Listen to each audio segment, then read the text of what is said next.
situation des violences faites aux femmes en Haïti. On a donné des chiffres, que nous avons des rapports reçus de nos partenaires sur le terrain, mais aussi de l'Office du Haut-Commissaire aux droits de l'homme, basé à BINU. Des chiffres en fait qui nous donnent la situation et qui confirment que dans certaines provinces, dans certains départements, les violences sont plus élevées que les autres. On a cité le sud, le nord-est comme étant les zones où on a des violences les plus élevées. On a cité Port-au-Prince, évidemment, où on a plus de 42% de violences, alors que les autres sont autour de 30, 35%, 28% même. Et donc on voulait montrer que les violences ne sont pas les violences basées sur le genre, et surtout les violences sexuelles et basées sur le genre ne sont pas les mêmes dans tous les départements. Nous avons aussi voulu montrer que plus on a un niveau élevé d'éducation, moins on subit des violences faites aux femmes.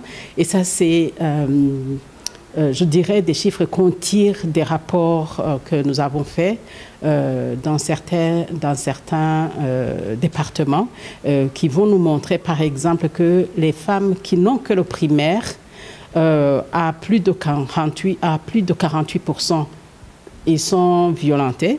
Alors que celles qui ont une éducation qui va au-delà du primaire, on va trouver qu'ils sont autour de 30%. Donc, c'est quelque chose qui nous montre qu'il y a moyen de pouvoir changer la situation. Maintenant, après avoir parlé de la situation de ces violences qui est passée justement dans notre présentation tout à l'heure, qui est passée à la participation politique des femmes, là où on a un grand souci, justement parce que malgré les 30% qui sont bien clairs et reconnus par la Constitution, nous avons moins de femmes qui participent, soit autour de 8% de participation des femmes, que ce soit au Sénat, au Parlement, alors que nous devrions avoir 30% au moins, comme le dit la Constitution.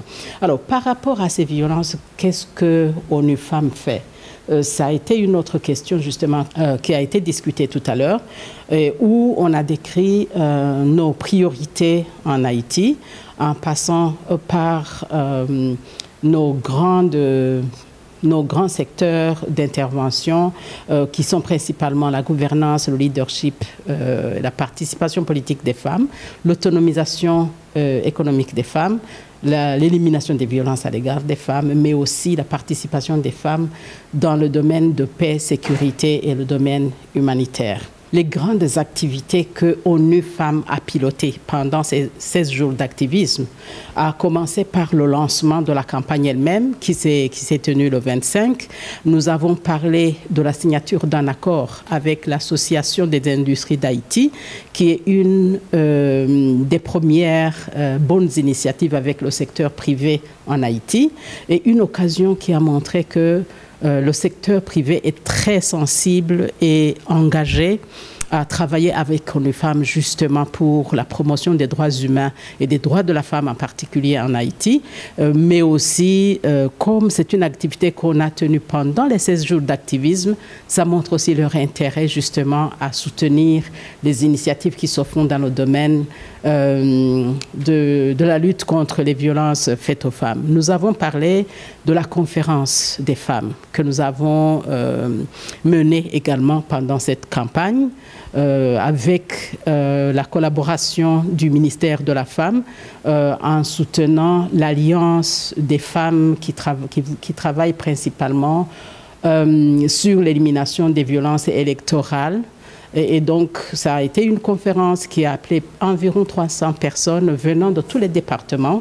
Et une conférence de 2 jours où vraiment les acteurs concernés par le domaine se sont assis et discutés pour voir comment pouvons-nous prévenir les violences électorales dont les femmes sont victimes et qui limitent leur participation. Où on a fait signer environ 200 personnes la charte des hommes qui soutiennent l'élimination des violences faites aux femmes. Donc pour nous, c'était extrêmement important de voir que non seulement on participe à la foire aux côtés des autres agences des Nations Unies, mais aussi on s'associe avec les acteurs d'Haïti qui soutiennent le développement et l'art en Haïti. Voilà en gros ce qu'on a discuté tout à l'heure. Et après, on a eu des questions, on a pu répondre à certaines questions des partenaires.